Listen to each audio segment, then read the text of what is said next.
welcome everybody out to the field house here with head coach and athletic director, Coach Holmes. Coach Holmes, been a minute since we talked to you now, and there's been a lot going on. Now, first I want to back up, Coach, just a minute now. We went through a lot during this past year, of course, and then we got the spring practice and things shaping up. You actually had a spring game. You got a chance to look at some kids. Recount some of that for us, Coach. Well, it's been a tough year with the COVID issues. We had a large number of our student population that basically were virtual all year and getting our kids. So from a football standpoint solely, it was extremely tough on us because we got behind in the weight room. You know, it's young men that weren't able to be here, and it was legitimate. Sometimes you just gotta understand that parents were having to go to work, and they did not have anyone to watch little brother and little sister, and the most convenient thing in all of that was to have everybody virtual. Yeah. So we got behind some in the weight room, and then we got to spring practice, and spring was invaluable to us because we are extremely inexperienced and predominantly a very young football team returning. We're only returning 3 starters on offense, and I think there's 4 starters maybe defensively that are returning, and then a lot of the young men that are competing right now are in the sophomore class, younger kids that are going to be really good football players, we think, but there's a lot to learn between now and then. So we had spring practice, and we were able to host the spring game. We brought one of my favorite people of all time and a heck of a head football coach and one of the best assistants I ever had, Lance Helton. Brought Jeff Davis up here for a scrimmage, and we got great work out of it. And it finished pretty good. Our starters and their starters tied at 12-12. Their backups beat our backups 6-0. And then we got to get all the young kids in, as many as we possibly could in the fourth quarter, and I think it was 0-0. So a very competitive scrimmage. Now we're in our summer program, which Georgia High School changed some things this year. For now, our people know we've talked about in the past where we had the dead week, and the dead week was always the first week or the week of the 4th of July. Right. And this year, Georgia High School went ahead, and I think it was a good thing. I know it was good for me. I think it was good for my coaches, and I'm sure it was good for the players. We now have 2 dead weeks, which is the first week in June and the first week in July. So last week, all the coaches had some time. It wasn't like we were coming straight out of the last day of school and turning right back around on Monday morning and grinding right back in. So this week was the first week back, and kids have done a good job. We were excited. Coach, you talk about youth, and I noticed the players and all walking back and forth and coming around this week, and you got some tall, lean kids. You can tell that they're young because they hadn't quite filled out. And you talk about the weight room and how we know how invaluable that is, and hopefully you'll be able to make up some of that. If you look at it on a level playing field, you think other systems probably in the same shape, but anyway, you hate to see your kids not excelling, not growing, not taking advantage of every opportunity. But like I say, there's some lean dudes. There's some long guys is the term everybody uses now. Yeah, they're long. Yeah. We do have a little range. No exceptionally tall kids. There's a couple of 6'3" young men. But the hard thing is finding that perfect ratio of how much time you can commit to the weight room, because it doesn't matter if you can lift the house. If you don't know how to play the game of football, it's not going to matter. Right. And it doesn't matter if you just know how to play the game of football, because if you're weak and you're not physically strong enough, then you lose on that end. So it's always a little bit of a juggling act, determining how much time you're going to spend on the grass in the summer and how much time you're going to spend under a bar in the weight room. For us, we go an hour and 10 minutes in the weight room. And then we give them a 15-minute break, and then we'll get about an hour and 45 minutes on the grass. So you come in about 9 and go to Come in at 8. 8. We're off the field usually by 11:30, and everybody gets to have lunch. And then any young student athlete that had trouble academically, then we take them over, and they've got 4 hours of summer school after we get done with workouts, trying to make up any courses that they may not have got credit for during the school year, because that's very important. Again, it goes back to having them be able to be 4 years in a strength and conditioning program, and that growth over that period of time. If a young person gets behind academically, then they have to be taking that course and make it up, as opposed to being able to use an elective and be in the weight room. And so we take that part of it very seriously too. And so a lot of our young people, they're here at 8 in the morning and they're going home at 4 in the afternoon. It's tough. It's a commitment to be a player. Yeah. Take a short break and be right back. At Dexter Meat Company, we provide high quality, custom cut, certified Angus beef, and it's cut fresh every day. At Dexter Meat, we're known for our classic favorites, including barbecue meals, whole hogs, chicken, ribs, and get this, everyone's favorite, pimento cheese by the pound, baked potato salad, buttermilk biscuits, peach, blueberry, apple, and blackberry cobbler, cakes, honey, mac and cheese, green bean casserole, and more. Are you hungry yet? Too busy to cook this week?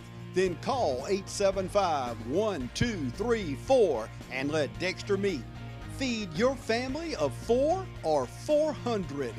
Dexter Meat, closed on Monday and open 10 till 6 Tuesday through Saturday. Check us out on Facebook or online at DexterMeatCompany.com. Dexter Meat, winners of the Georgia Barbecue Association Team of the Year. We are Dexter Meat Company in downtown Dexter. Hi, I'm Curtis Edwards. I'm owner and broker of the Dublin real estate company known as the RE/MAX Realty Team. We're proud to be locally owned and independently operated here in Dublin, Georgia. I'm so honored to have such a great team who takes RE/MAX Realty Team to the next level in Dublin, Georgia when it comes to servicing our customers' needs of real estate. And our commitment is one reason that our name is the Dublin Real Estate Company. We're proud of Dublin, we're proud to service our customers, but you as the public know us as RE/MAX Realty Team.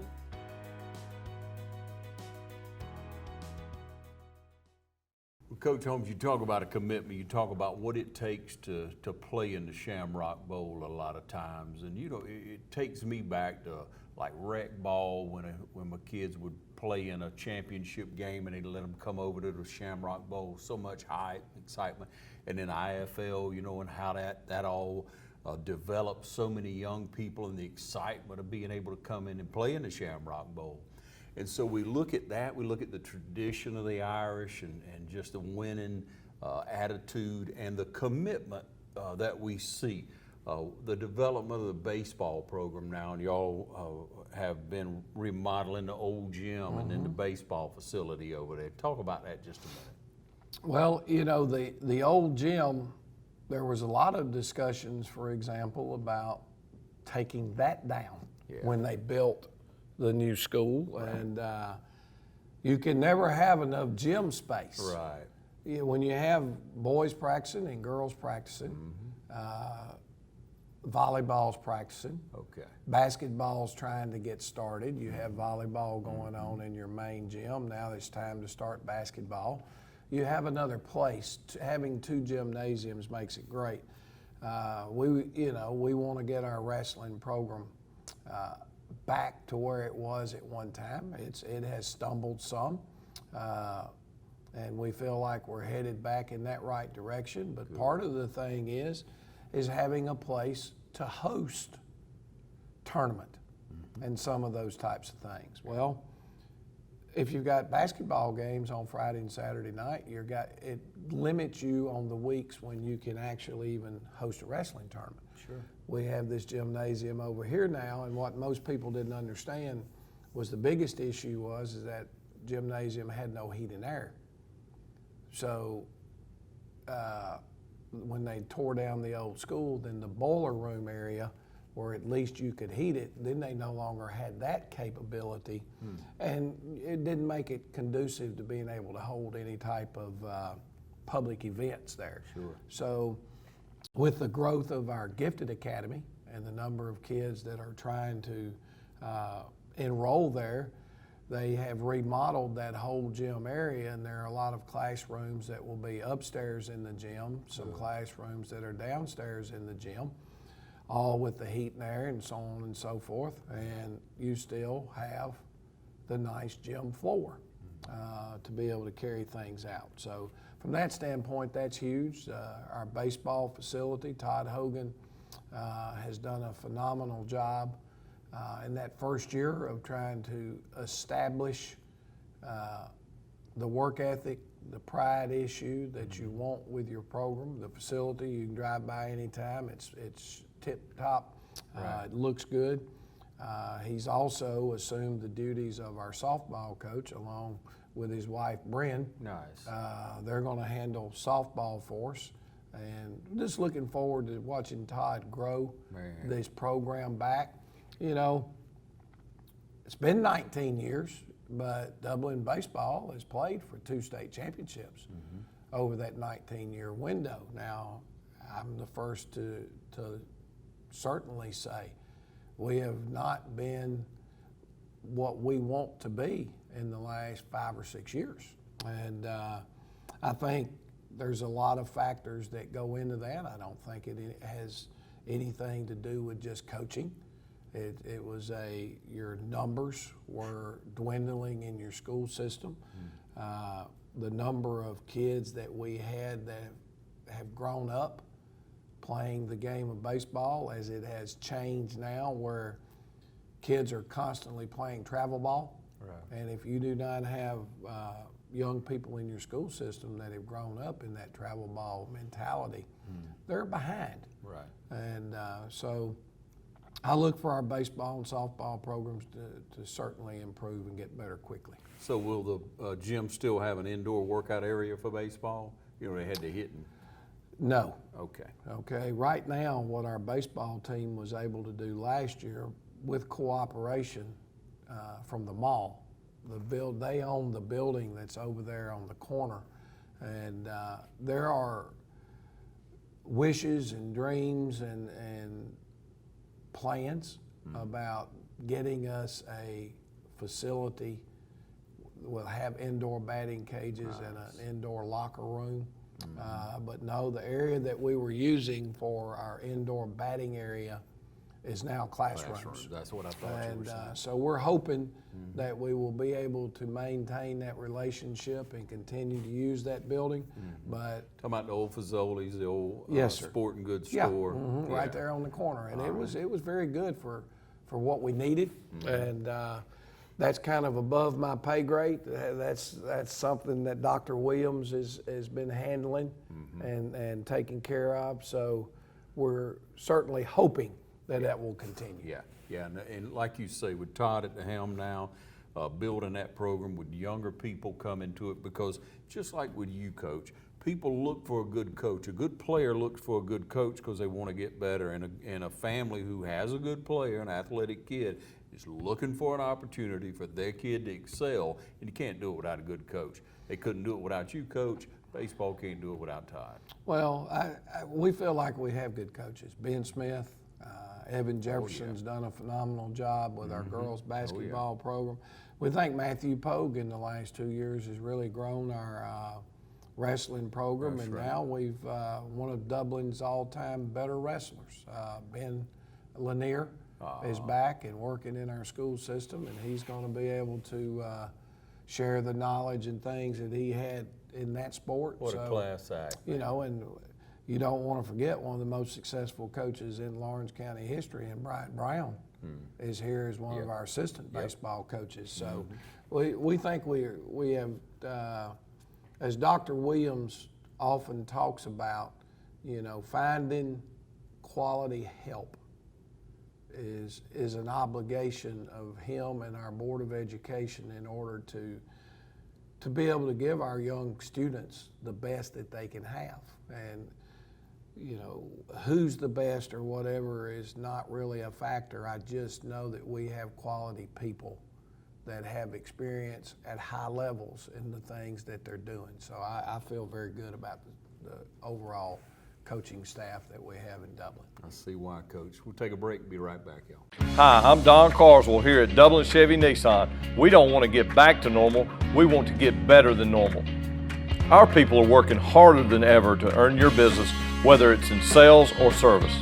We have plenty of Nissans to choose from, and we'll offer you a great buying experience. And folks, there's never been a better time to get more money for your trade. And remember, Don sells cars well, only at Dublin Chevy Nissan. Since 1999, Stepping Stone has been working to keep you and our community safe. Our mission is to lessen the trauma suffered by individuals who have been abused or assaulted. We provide evaluation in a safe, caring environment to encourage collaboration of services for the benefit of the victim and their non-offending family members. We strive to increase the protections of victims and hold offenders accountable. Here at Stepping Stone, you are never alone. If you or someone you know has been a victim of child abuse or sexual assault, please know we are here for help and comfort. We offer a variety of resources to help meet your needs and get you out of difficult situations. If you are in immediate danger, please call 911 or call our fully confidential crisis number at 478-595-8339. You can also reach us at our office at 478-275-9010.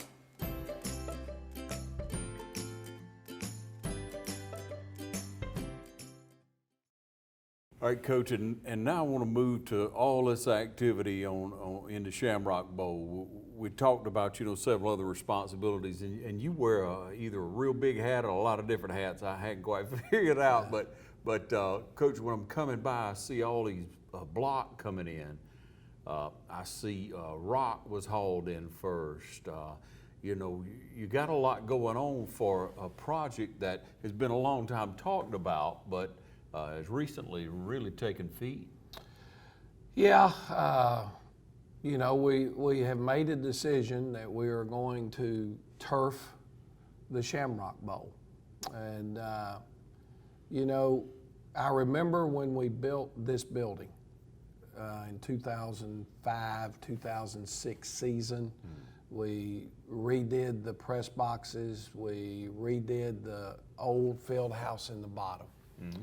There were a lot of persons that were concerned about the tradition and the history and changing anything about the Shamrock Bowl, and it was very interesting. And I'm very sensitive to that. I think we've talked about a lot over the years about I do not want to interfere with Dublin history.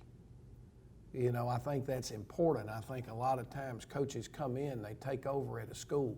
The first thing they do is they start changing uniforms and they start changing logos and they start changing this and that. Well, I don't believe that's what you do. I think you change work ethic, you might change scheme, but tradition is tradition. All right. And so I went and had the great opportunity to sit down and talk with Don Lamb, who was kind of the person that spearheaded the project of getting the Shamrock Bowl built. It wasn't he was the spearhead. Yes. Now, there were a lot of other individuals that were involved. There were a lot of personal notes that people in this community signed to get the Shamrock Bowl built, and there was a vision there.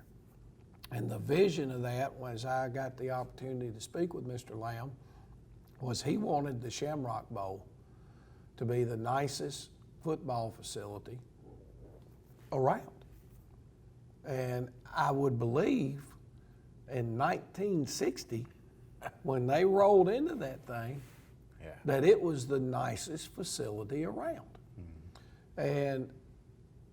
But by the time 2006 came, it had been 46 years, and there had been a lot of persons, schools, and programs that their facilities had passed up the Shamrock Bowl, quite frankly. And your workout facilities like this field house here and the things that you need with your scoreboards now and all those types of things that all tie into that Friday night experience and keep the Shamrock Bowl as one of the top facilities around. When Mr. Lamb listened to what we wanted to do and so on and so forth, I remember a big smile came across his face and he said, "Coach, what you're wanting to do, I want to do." He said, "I want to try to keep the Shamrock Bowl as one of the nicest facilities in the state of Georgia." Yeah.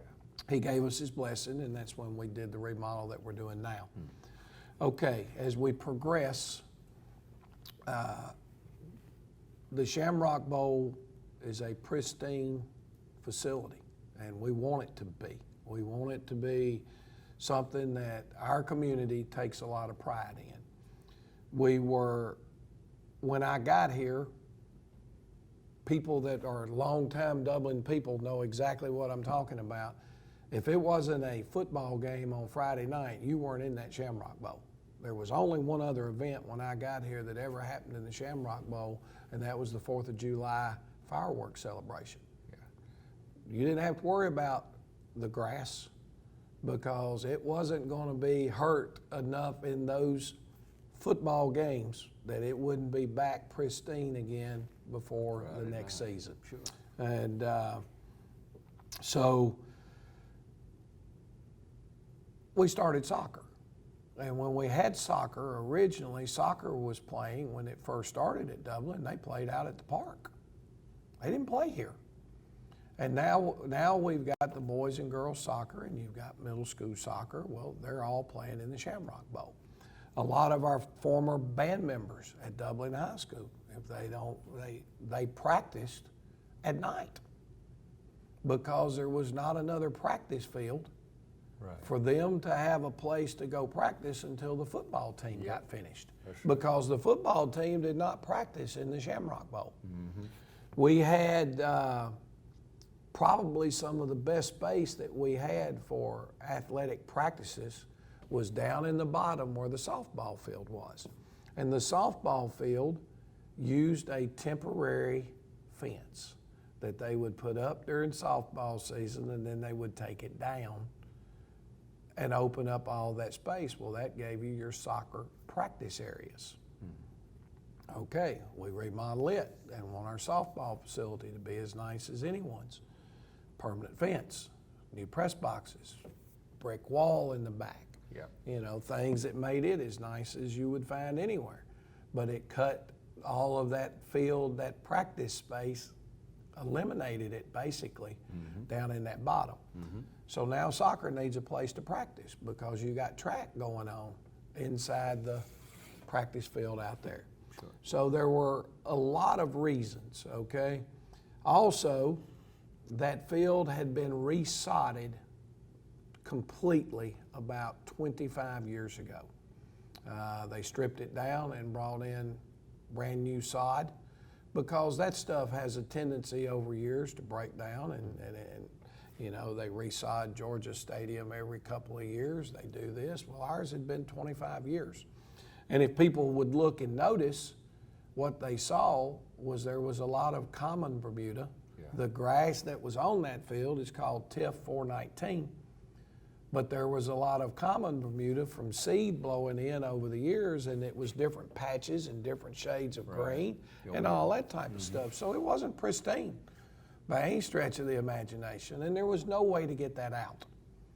The only way you could do it was cut it out, and you had to wait till it was in growing season to cut it out, but so you could identify it, because you couldn't, once the field went dormant and turned brown, you couldn't tell the difference. And so anyway, it was, Dr. Williams has told me for 3 or 4 years that he wanted to, if we got in a financial position to do it, he wanted to turf the Shamrock Bowl. And he asked me, he said, "What are your thoughts?" I said, "Doc, in South Georgia, I'm concerned about the heat. Number one, I mean, it's hot, and people do not have a clue of how much hotter it is on turf than it is on natural grass."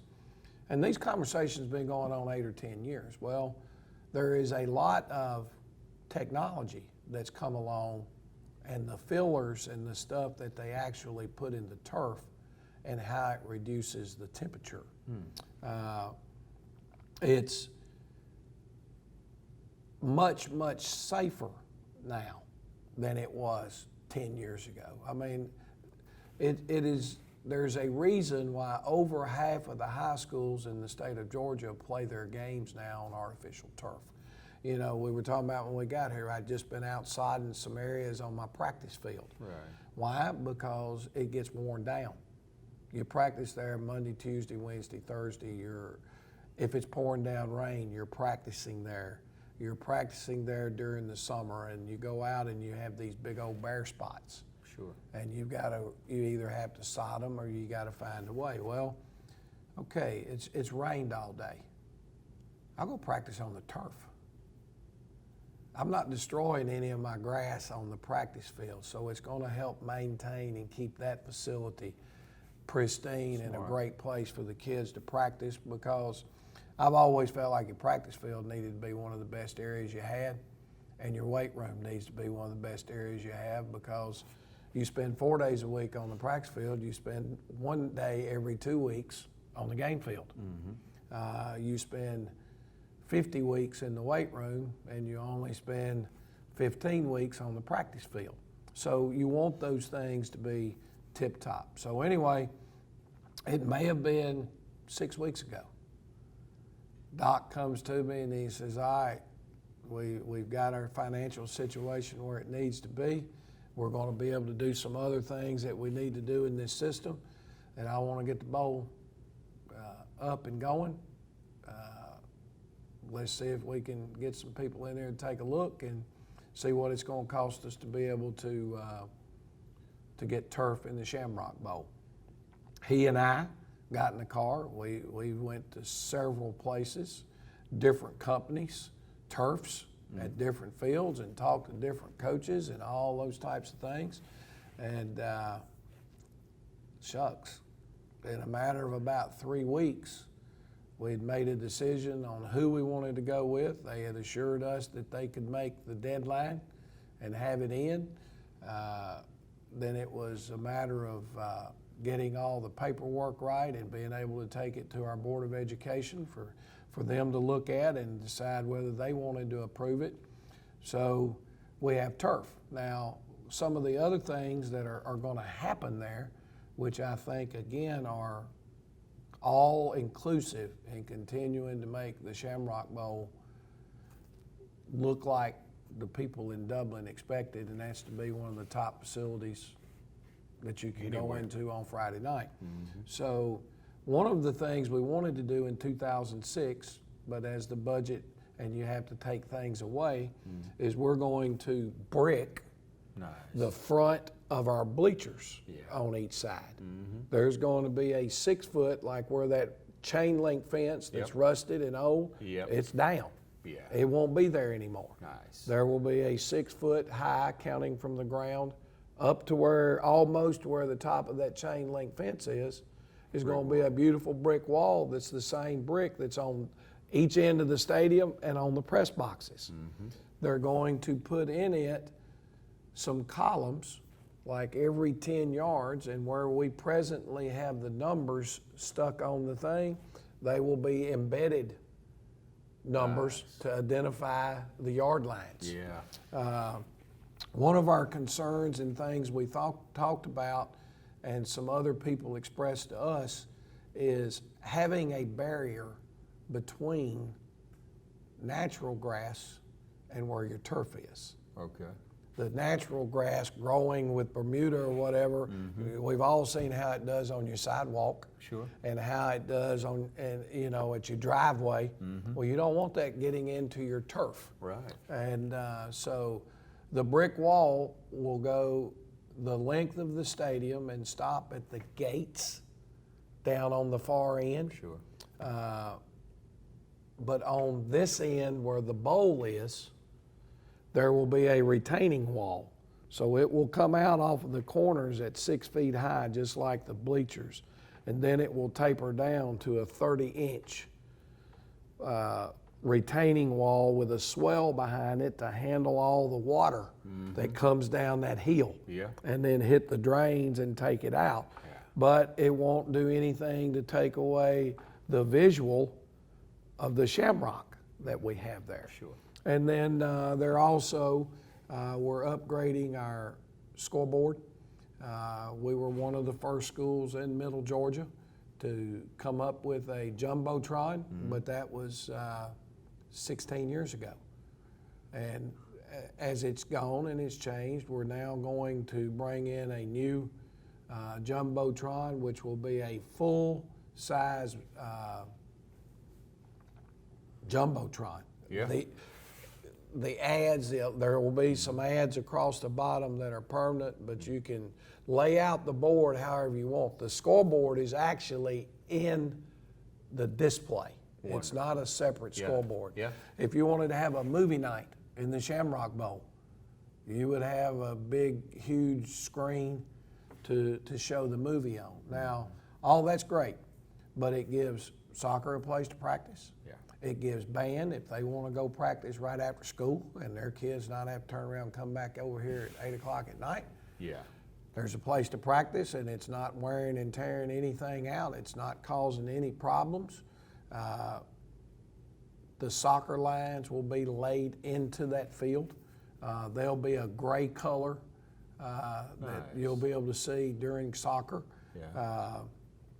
So there's a lot more to it. Now, again, I appreciate the history of the Shamrock Bowl. The old Model T Ford has a lot of history to it, right? Right. How many people drive a Model T? Right. You know, it's just that's the first example that comes to my mind. I appreciate some people's feelings about making this decision to go to artificial turf.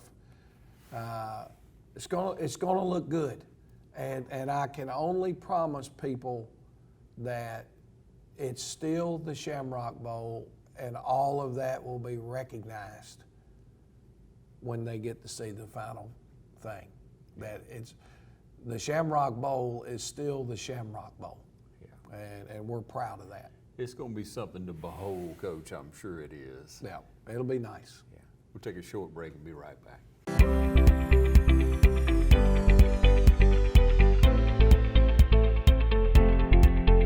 When your ability to get up out of a chair, stand, walk, and do routine activities without hurting every day, having to take Tylenol, Motrin, or leave to get through the day, then it's time to come see us. Again, if you're avoiding activities, you're not going to do things with your friends or your family or your children, then you should not let it impact your life like that. We have things from medications to injections to surgery. A lot of people, I think, are scared to come see us initially because they're not ready for surgery. 85% of the people that I see in my office, I'm treating with something other than surgery. It's that small group of people at the end of their disease that are getting knee and hip replacements. So don't be afraid at least to come and let us check it for you.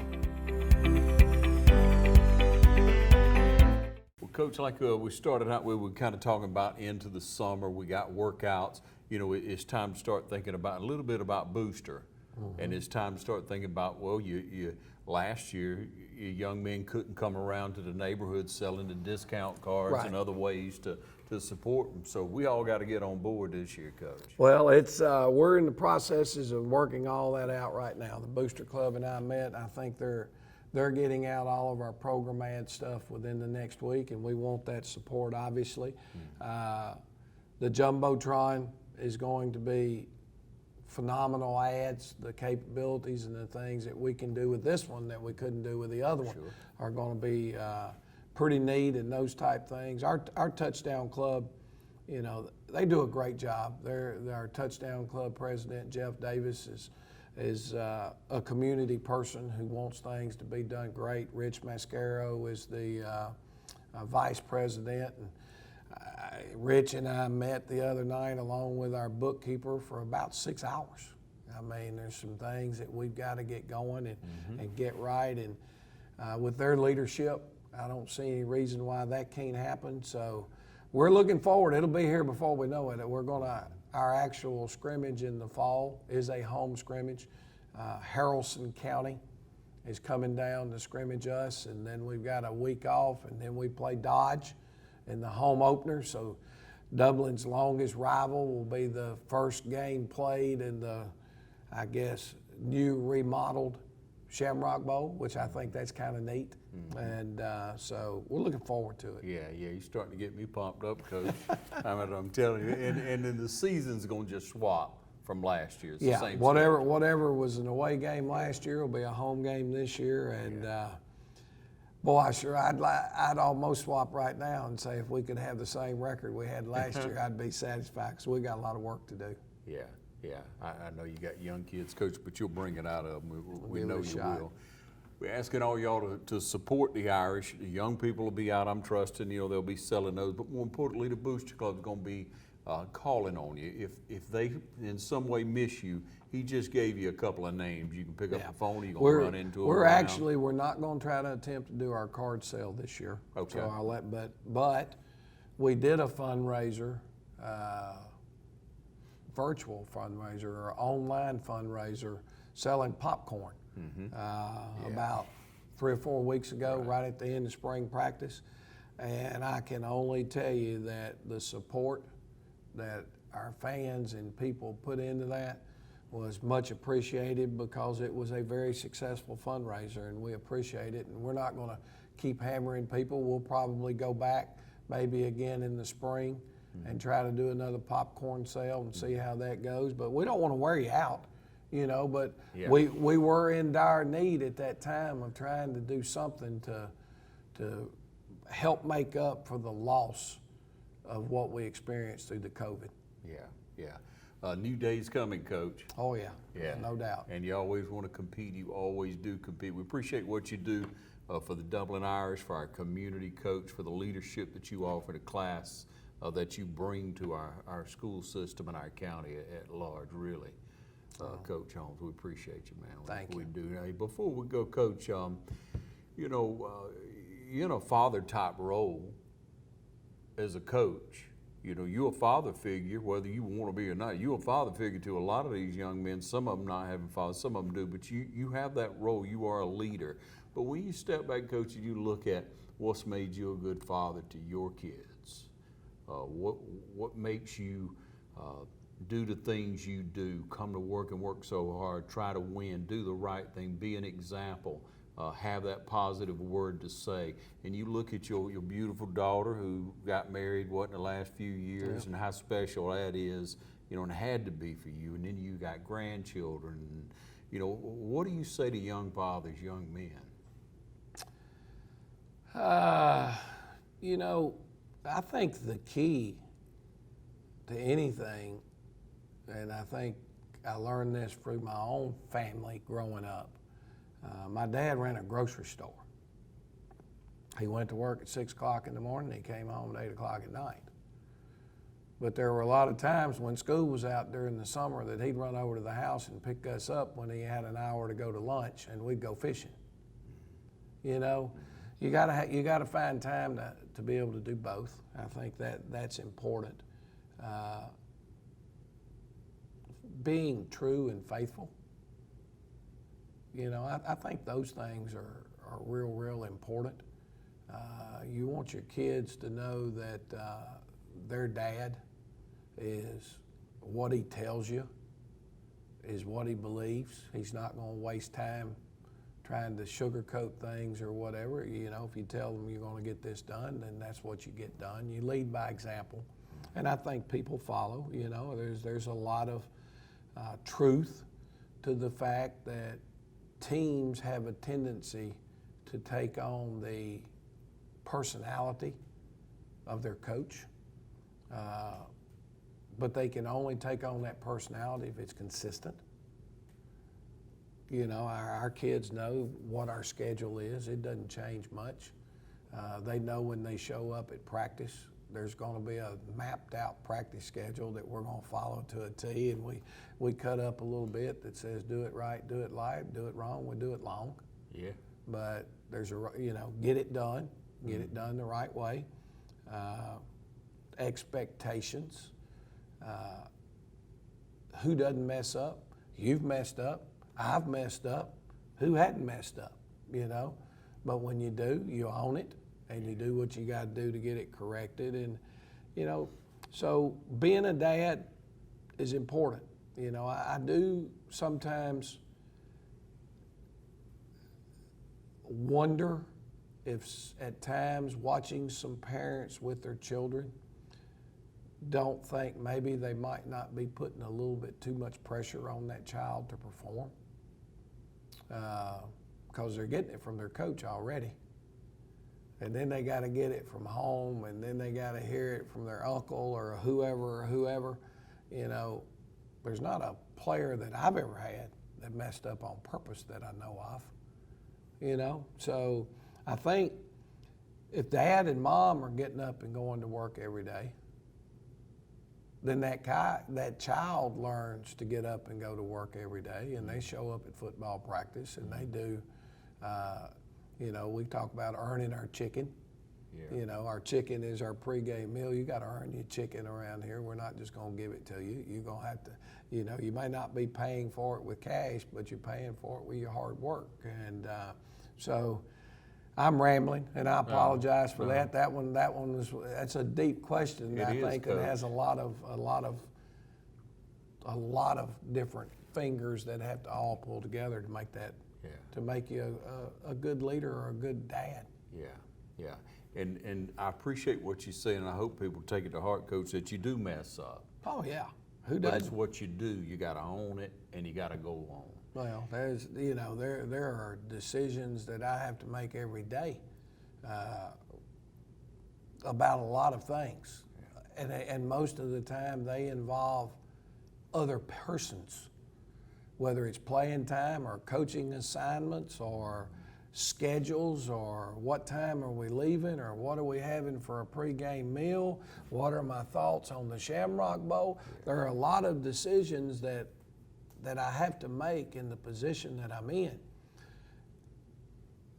Like I said about a player, I've never had a player that I thought messed up on purpose. I wouldn't make a decision purposefully that I knew that was going to have any type of negative consequences. But you're not always going to be right. And if you're wrong, then you say, hey, well, I screwed that one up. Yeah. And you make a little note, and you don't ever make that mistake again if you can help it. So, yeah, nobody's perfect, that's for sure. And Coach, you know, they say, and I take it to heart, anybody who's doing anything is going to do some things wrong. If you're not doing anything, you're not going to make any mistakes. You know, I don't know but one person that was perfect, and we'll leave it with that. Yeah, but Coach, you know, one more, Coach. When you talk about young people and you know that kid is working hard, that encouragement from that parent is a lot more important than trying to tear them down and coach them again when they get home. Like you said, the coach is already coaching. Yeah. Let the coach be the coach, and you be the parent. I think parents owe it to their child to talk about their effort. Not their skills, their effort and their attitude. Parents see it. They know if their child is getting up and coming to workouts, or, you know, are they studying any film? Are they doing any of these things that they can do at home to get better? It's very frustrating at times when you talk with a young person's parents and they have no idea that their child was failing 3 classes. Coach knew it, but mom and dad didn't. You know, so for me, if a kid who's failing, a lot of time it's not their knowledge, it's their work ethic or their attitude. And I think that a parent should be straightforward and as honest with their kid. You know, if the kid didn't give great effort, I think a parent should call them out on it. But again, we talked about being that dad. Well, are you leading by example?